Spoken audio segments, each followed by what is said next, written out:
Here we go. What is going on, Cover One crew? Welcome back to the show. Happy Friday to all. Hope your weekend's going to start off on the right note because I got you covered. Let's talk a little Dynasty Fantasy Football, players to keep and trade, or trade, I should say. And we got to talk about these values. I'm going to do a little comparison game on some of the top-end talents at the running back position because we got to know the values. All right, we got to start rebuilding these teams. Some of us, you want to start getting more draft capital. There is an opportunity here.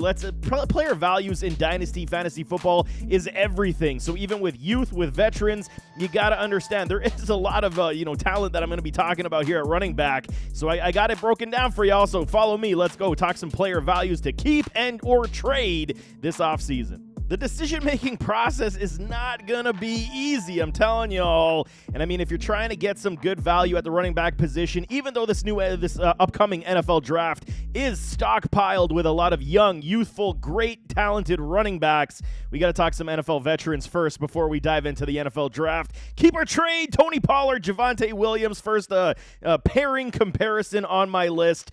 Okay, and everybody is, a lot of people, I should say, not everybody, is over the moon on a Tony Pollard. I like his game. I'm not necessarily running to, every owner and trying to grab his services, but I understand the appeal in this man. Over 1,000 yards in this Cowboys offense. He is a free agent, pending free agent, and I mean, where is he going to go? Is he going to re-sign with the Dallas Cowboys? Is Zeke Elliott going to, trim his salary to keep Tony on board? We shall see. That is the big problem. Javonte Williams, we know he is a dog, and he's going to continue that path. However, he did have that, catastrophic knee injury. His next season likely is going to be very difficult to trust. How long is this, recovery time going to be? Is he going to start the year on the pup? Highly likely. So it's a very difficult situation. Tony Pollard did showcase the fact that he can be trusted in fantasy football this past year. If he goes to another club, it's going to change a lot of things. There are a lot of unknowns for a Tony Pollard right now. If he stays with the Dallas Cowboys, that's a big positive because they'll continue to run him the way that they did as that change of pace, 50-50 split back with a Zeke Elliott. Depending on what Zeke does, they're still going to have to pony up the dough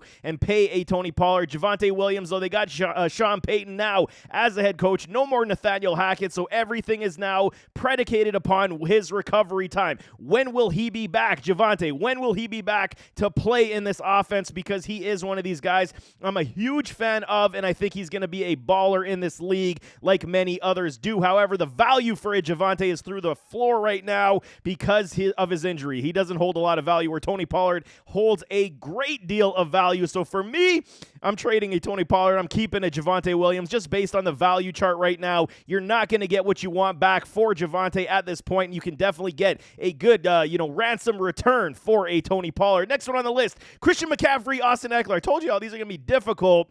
Christian McCaffrey, San Francisco 49ers, gets dealt this during the season before the trade deadline. The Niners did make it pretty far in the NFL playoffs, lost to the Philadelphia Eagles.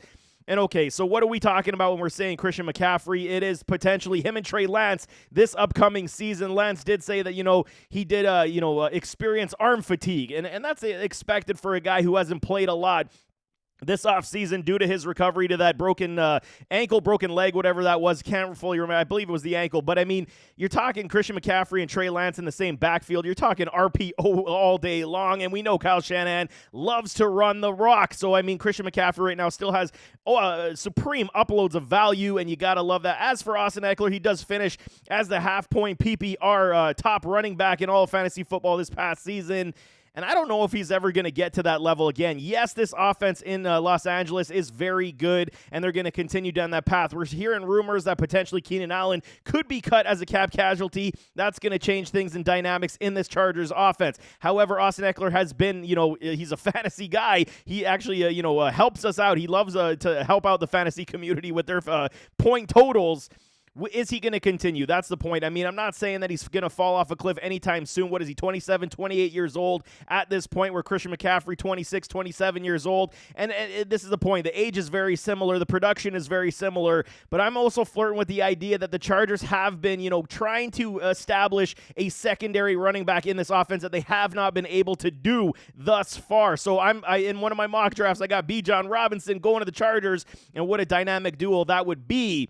Not saying it's, going to come to fruition, come to pass. That's going to be the truth of the matter. But, I mean, Austin Ekeler and Christian McCaffrey, both big-time fantasy point getters. At this point, you got to think that the CMC train is the way to go because the value for Austin Ekeler, I don't think we can get any higher than this. Is he going to replicate being the top running back in all of fantasy football? I highly doubt that because, I mean, that's very hard to do. So right now, I'm trading Austin Ekeler. I'm going to keep Christian McCaffrey. McCaffrey's just shown the uber consistency, as has Ekeler, but it's been that much better with a Christian McCaffrey. I'm trading the value right now because the value is top end for a Austin Ekeler. You could definitely get a boatload of return for that man's services. Keeper trade, Travis Etienne or Kenneth Walker III. This is a tough one. Y'all know my work, man. I love both these running backs. I think they're stellar players, and they're going to continue in the NFL to be that. And, I mean, Travis Etienne is my guy. I've been preaching him since Clemson days. I love his work, love the body of work.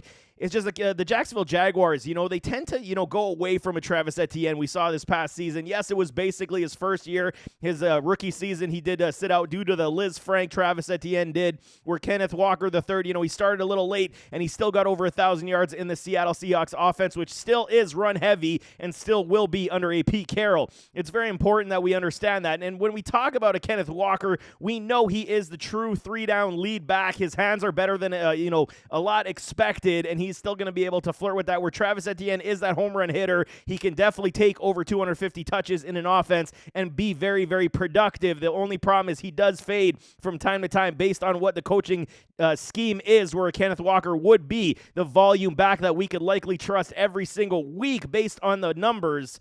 Travis Etienne, though, this hurts, man. It's my guy. I got to say it. I got to do it. Trade Travis Etienne. It sucks.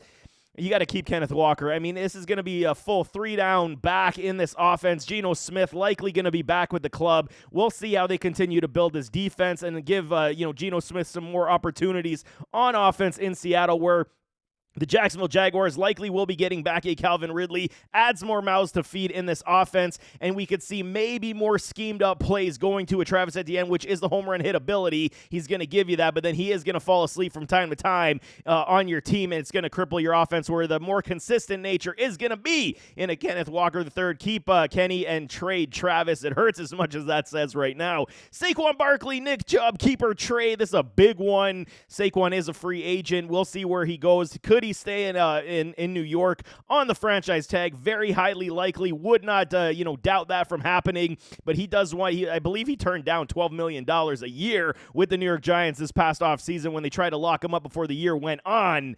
Nick Chubb, on the other hand, he is the staple of consistency in this offense with the Cleveland Browns, with Kevin Stefanski, who is also a favorable run-heavy coach.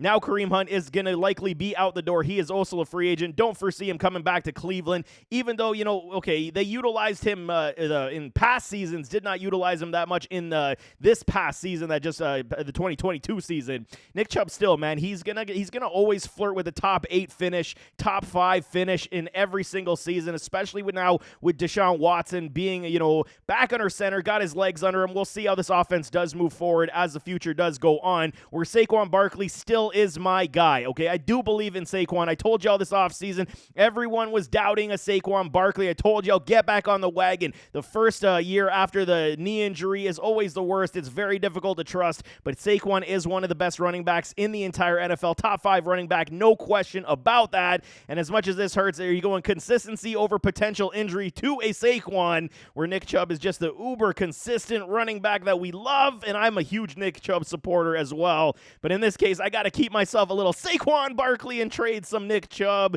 because the value is definitely there for Nick Chubb to still trade him. The age is pretty much similar, so I mean, you're talking dynasty, you got to rebuild, you want to go youth, you trade yourself a Nick Chubb, you can definitely get some picks and even another player back, where Saquon Barkley, I think, is just scratching the surface. If he does go to another club, we'll see. That may change some things, but he is still a premier running back in this league, and I love Saquon Barkley that much that I'm willing to trade a Nick Chubb for it. No kidding, man. Keeper trade Ramondre Stevenson or a Joe Mixon. and I did tell y'all, I'm kind of off the Joe Mixon bandwagon as the season did wear on. Yes, he does have good games. Yes, he is a good running back. He is the multi-dimensional guy, catch passes, run the rock, and take a lot of volume. The injuries do bug me. The yards per carry bug me with a Joe Mixon. It's very difficult to trust in fantasy football. He goes to sleep a lot when in an offense that you expect to be high octane with Joe Burrow, Jamar Chase, and T. Higgins. You expect Joe Mixon to have free, no stack boxes and roam free in this offense. It happens, but it doesn't happen as consistently as I would like, man. Ramondre Stevenson, on the other hand, in this New England Patriots offense, I told y'all, man, when he came out of the draft, he was that big guy that a lot of people did not trust. They did not think he was going to be able to, handle the workload as a true three-down back, and I told y'all he's got super light feet for a big man, and he can catch the ball, as he showed y'all this past week. He was a top 4 running back in fantasy football for a long stretch this past season until he got injured, and then he fell off outside of the top 5. But Ramondre Stevenson in an offense with a Mac Money Jones, it's good. They're going to continue to run. There isn't a whole plethora of talent behind Ramondre at this point. We do know that Bill Belichick will add running backs because that's the MO. But Ramondre at this point, he could be trusted as the running back 1 in this offense. And we'll see how the draft and the free agent period does go for these New England Patriots as they're going to try to continue to rebuild. Matt Patricia is out the door. Thank the Lord for all of us fantasy football players. We don't have to endure that anymore. But if we're sitting here talking right now, age is a big one. Volume is definitely going to be a big one. I am keeping a Ramondre Stevenson, and I am trading a Joe Mixon. I'm done with Joe. As much as I do respect the game, as much as I like his game, I really do. I'm not bashing the guy because I still believe he can finish as a top 12 running back. I got to trade him, and the value's still decent based on the fact of Joey B and this offense being high octane. You can get good returns for a Joe Mixon and rebuild that way, where Ramondre Stevenson, I think, is just scratching the surface right now in the volume, in how Bill Belichick will run. We saw he basically took over this backfield, even though Damian Harris did come back for a stretch and did take some carries away. Ramondre kind of hurt his ankle at that point, so you got to think Ramondre Stevenson is got to be the front runner in this Patriots offense to be the volume back. I'm trading Joe. I'm keeping a Ramondre. Keeper trade, Breece Hall or Jonathan Taylor. I told y'all this is going to be so tough.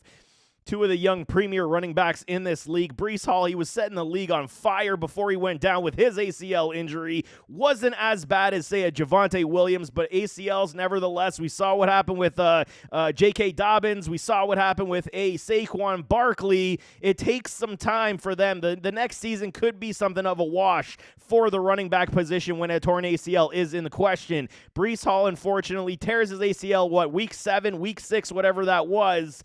He's still going to have a decent recovery to come back from. Likely will start again on the pup. We will see. Will it be like the Saquon Barkley situation when he tore his ACL? Are they going to, nurse him along the first 4 weeks and then see how it goes? If there's no setbacks, then they're going to take off the shackles and let him, roam free with heavy volume for Breece Hall. We'll see. That's kind of how the NFL does operate when you see like a week 6, 7, 8 injury on the ACL, where Jonathan Taylor did not have the best season this past year, and you got to believe the volume coming from college, already in the NFL in his short career, has been extremely high in this Indianapolis Colts offense. Coming from college as well, 900 plus carries in college. You had to know that volume was eventually going to, take its toll on this man. He finishes the year on the IR, injured ankle himself. It was not a great season. They fire the head coaches. Now they got the new former offensive coordinator from the Philadelphia Eagles, now installed as the head coach. Nick Sirianni's offense is very heavy run predicated. Good news for Jonathan Taylor, where the New York Jets, they got rid of LaFleur and they bring in Nathaniel Hackett. That could be a downgrade in my opinion offensively, but could they go and get themselves an Aaron Rodgers or a Derek Carr as their starting quarterback this season? In the offseason. We'll see how that goes. That's going to absolutely lift the stock of a Breece Hall. A lot of people in the ranks right now claiming that Breece Hall is the best running back in Dynasty right now, the 101, where I'm still flirting with Jonathan Taylor being that 101. A lot of people want to believe that this season was not an anomaly. Are you kidding me, man? It's JT. He is one of the best running backs in this league, and I don't believe that the Colts are going to go down the path of a veteran quarterback. They're going to go and get themselves either a Bryce Young or a CJ Stroud, depending on who's on the board at that time.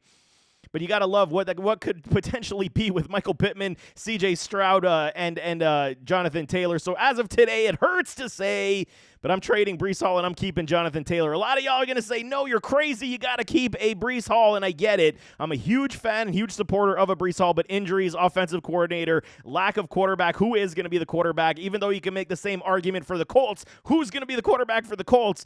I think Jonathan Taylor's proven enough that, he is the proven commodity over a Breece Hall at this point. Injury aside, I think Jonathan Taylor still is a stellar number one running back in this league, and I'm keeping JT right now as we sit today, man. Keep or trade Aaron Jones or Dalvin Cook. It's a good one. I mean, we're hearing rumblings and rumors that Dalvin Cook could get released by these Minnesota Vikings due to being a cap casualty. I highly doubt that. They might rework the contract. Where Aaron Jones, he's going to likely get a downgrade at quarterback. Everyone who is a Jordan Love supporter, I'm not going to bash it. We just haven't seen it. He has not played much football so far in his career. Yes, he did learn behind an Aaron Rodgers, so everyone's going to bank on the fact that it's going to be Brett Favre, Aaron Rodgers, reminiscent of how Rodgers did perform sitting behind a Brett Favre. I don't know. That's tough to say. I mean, okay, fine. He was drafted in the first round. Everyone's going to use that argument over and over again. Jordan Love was. Can we really trust it as a potential, another Aaron Rodgers in this Green Bay offense? We'll see. But Aaron Jones, he is one of these guys. His body did break down this past year a lot. He does still possess the ability to have monster games. 25, 30 points is not out of the question any given Sunday for an Aaron Jones because he is that good.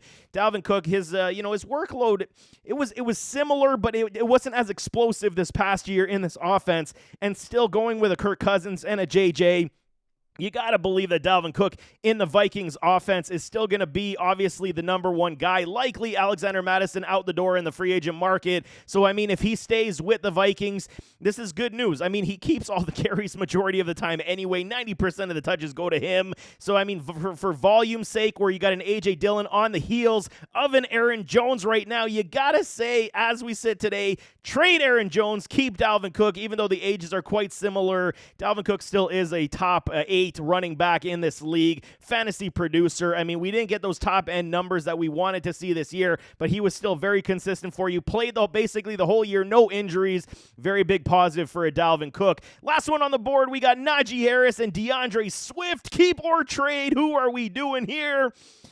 Good Lord, man. I'm a fan of both these players. I'm a fan of both these running backs. Situation was very determined this season for both players. Najee Harris dealing with a foot injury basically the whole year, was never fully healthy, you got to believe. The offensive line in Pittsburgh was piss poor, and it was just awful. No lanes for him to gallop free. Where DeAndre Swift, he dealt with injuries once again. When will this man ever be fully healthy? And then Jamal Williams was a pain in the backside because he stole all the touchdowns from a DeAndre Swift.